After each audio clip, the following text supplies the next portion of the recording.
तो दोस्तों आज की वीडियो में हम लोग पढ़ने जा रहे हैं माइक्रो इकोनॉमिक्स और मैक्रो इकोनॉमिक्स के बारे में। इसके कुछ डिफरेंसेस भी देख लेते हैं कि क्या होता है मैक्रो इकोनॉमिक्स और माइक्रो इकोनॉमिक्स में डिफरेंसेस। पहला यहाँ पे माइक्रो इकोनॉमिक्स के बारे में हम स्टडी करते हैं, ठीक है। ये क्या करता है, इंडिविजुअल या फिर किसी भी एक बिहेवियर के बारे में स्टडी करता है। और मैक्रो जो होता है होल इकोनॉमी के बारे में वो यहाँ पे स्टडी करता है। सबसे पहला पॉइंट माइक्रो स्टडी में क्या है, फोकस ऑन इंडिविजुअल यूनिट, ठीक है।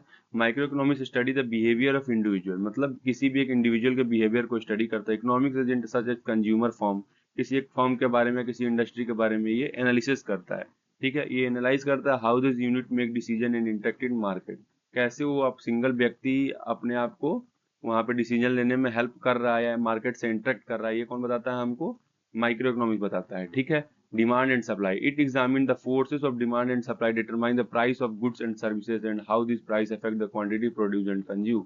यहाँ पे ये बताया गया दोस्तों कि जो माइक्रो इकोनॉमिक्स होता है किससे अफेक्ट होता है, डिमांड एंड सप्लाई की वजह से। कैसे कि किसी भी गुड्स का अगर प्राइस हाई हो रहा है तो मार्केट में क्या इफेक्ट पड़ रहा है, ठीक है। ये कौन बताता है आपको, माइक्रो इकोनॉमिक्स बताता है। इससे क्या पता चलता है कि कैसे कितना प्राइस पे हमारा क्या डिमांड वगैरह यहाँ पे इफेक्ट हो रहा है या डिटरमाइन हो रहा है कि कितना हमको प्राइस रखना है और कितने क्वांटिटी हम प्रोड्यूस कर पाएंगे फ्यूचर में। ये डिमांड एंड सप्लाई से ही पता चलेगा। ये हमको कौन बताता है, माइक्रो इकोनॉमिक्स बताता है, ठीक है। अगला है consumer behaviour, micro economics explore how consumer make choice about what to purchase based on their preference, income and the price of goods and services।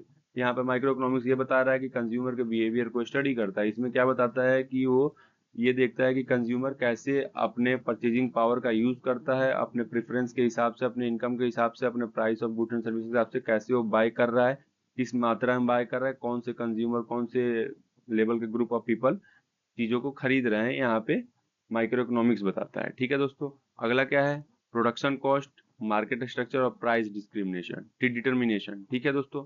यहाँ पे प्राइस डिटर्मिनेशन सबसे पहले जान लेते हैं। It looks at how price are determined in various type of market and how this price influence the allocation of resources. यहाँ पे ये बताने की कोशिश की गई दोस्तों कि अलग अलग मार्केट में जैसे होता है ना आपका परफेक्ट कंपटीशन, मोनोपोली, ओलिगोपोली, ठीक है। इन सब मार्केट में प्राइस को कैसे डिटरमाइन किया जाता है कि किस बेसिस पे प्राइस रखा जाता है किसी भी गुड्स और सर्विसेज का। और इससे ये पता चलता है कि वो कैसे रिसोर्सेज को इन्फ्लुएंस कर रहे हैं। मतलब अगर गुड्स और सर्विसेज अगर कम लो कॉस्ट में जा रही होंगी मार्केट में और काफी डिमांड होगा तो सप्लाई भी बढ़ेगी। सप्लाई अगर मीट हो रही है तो उसके लिए रिसोर्सेज भी काफी यूज होंगे। तो ये सब उसी से डिटरमाइन होता है। मार्केट स्ट्रक्चर, ठीक है। Microeconomics are analyse different market structure such as perfect competition, monopoly, oligopoly. यहाँ पे मैंने पहले बताया कि आपको जो आपका माइक्रो इकोनॉमिक्स होता है अलग अलग मार्केट को क्या करता है, एनालाइज करता है, ठीक है। किसके क्या कैरेक्टरिस्टिक्स है हर एक चीज के बारे में ये एनालाइज करता है। कौन करता है, माइक्रो इकोनॉमिक्स एनालाइज करता है। चार तरह के यहाँ पे आपके मार्केट दिए गए हैं, यहाँ पे परफेक्ट कंपटीशन, मोनोपोली, ओलिगोपोली और मोनोपोलिस्टिक कंपटीशन, ठीक है दोस्तों।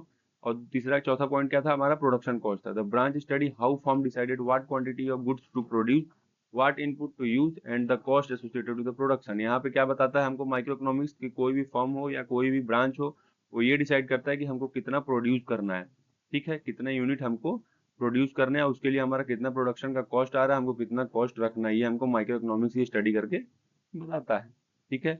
आखिरी पॉइंट जिसमें मैंने दिया वो दिया वेलफेयर इकोनॉमिक्स, ठीक है। Microeconomics also deal with the welfare economics which assess the economic well being of individual and how resources can be distribute to improve social welfare. Microeconomics हमको ये बताता है दोस्तों, यहाँ पे उससे डील करता है किस चीज से, वेलफेयर से, किसकी, एक इंडिविजुअल के लिए, किसी एक सोसाइटी के लिए, किसी एक फॉर्म के लिए, कि कैसे किसी भी रिसोर्सेज को हम फुल्ली यूटिलाइज करके अपना मैक्सिमम सेटिस्फेक्शन ले सके, ठीक है दोस्तों। तो माइक्रो इकोनॉमिक्स हमको रिसोर्सेज को डिस्ट्रीब्यूट करने में हेल्प करता है, ठीक है। क्लियर हो गया होगा।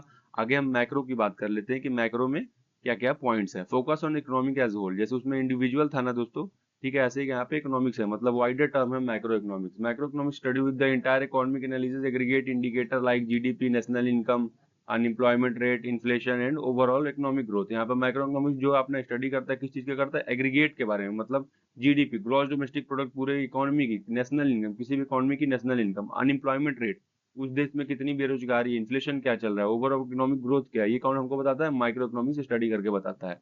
इकोनॉमिक ग्रोथ में काफी हेल्प करता है। जैसे यहाँ पे लिखा है दोस्तों, नेचर में भी मैंने आपको बताया था इकोनॉमिक ग्रोथ में माइक्रो इकोनॉमिक्स जो काफी हेल्प करता है। It examine the factor that drive economic growth and development over time. ये हमको ये बताता है स्टडी करके कि कौन कौन से फैक्टर है जिससे हमको डेवलप करेंगे तो हमारा ग्रोथ होगा ओवर टाइम, मतलब आगे टाइम के साथ साथ, ठीक है। कितना इन्वेस्टमेंट करना है, कैसे करना है, टेक्नोलॉजी इन्वेस्टमेंट करना है नहीं करना है, सारी चीज के बारे में यहाँ पे स्टडी करके हमको बताता है। मॉनेटरी एंड फिजिकल पॉलिसी, ठीक है। ये क्या होता है, micro microeconomics analyse government policy such as monetary policy, control of money supply and interest.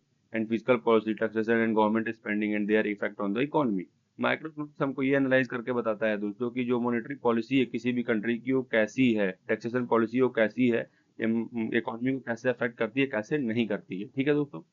उसके बाद है चौथा, इन्फ्लेशन एंड अनएम्प्लॉयमेंट। मैंने पहले ही बताया कि ये क्या होता है, होल एग्रीगेट के बारे में यहाँ पे डिस्कस करता है और स्टडी करता है। इसमें बताने की कोशिश की है दोस्तों कि किसी भी एक देश में कितनी बेरोजगारी है, वर्ल्ड में कितनी बेरोजगारी है, पूरे को ऑल ओवर ऑल इकोनॉमी ले ली जाए तो कितनी बेरोजगारी है, कितना इन्फ्लेशन रेट है, ये कैसे पता चलता है हमको, माइक्रो इकोनॉमिक्स से ही पता चलता है आफ्टर द स्टडी। ठीक है।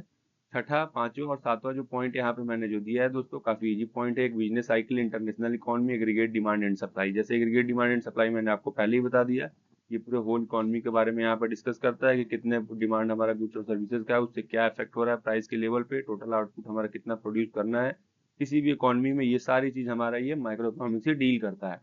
International economic, it involve how the economic interact with other thought through rate, trade, investment and exchange rate and the impact of globalisation और नेशनल इनकम। ये क्या बताता है हमको दोस्तों कि इंटरनेशनल इकोनॉमी से हमको कैसे डील करना है, हमको अदर ट्रेड में कैसे डील करना है, कितना इन्वेस्ट करना है, क्या एक्सचेंज रेट होने वाला है, ग्लोबलाइजेशन में हमारा क्या इफेक्ट पड़ने वाला है, मतलब ओवरऑल अगर देखा जाए तो वर्ल्ड में किसी भी इकोनॉमी का कैसे इफेक्ट होगा इकोनॉमिक्स से। ठीक है, इकोनॉमिक्स हमको ये भी बताता है। ठीक है, तो ये सब तो कुछ पॉइंट्स है दोस्तों जो कि स्कोप और आपका नेचर में से काफी इजी इजी पॉइंट्स है दोस्तों जो कि मैंने आपको बताने की कोशिश की। होप करता हूँ कि आपको ये पूरा यहाँ पे समझ में आ गया होगा माइक्रो इकोनॉमिक्स और माइक्रो इकोनॉमिक्स में।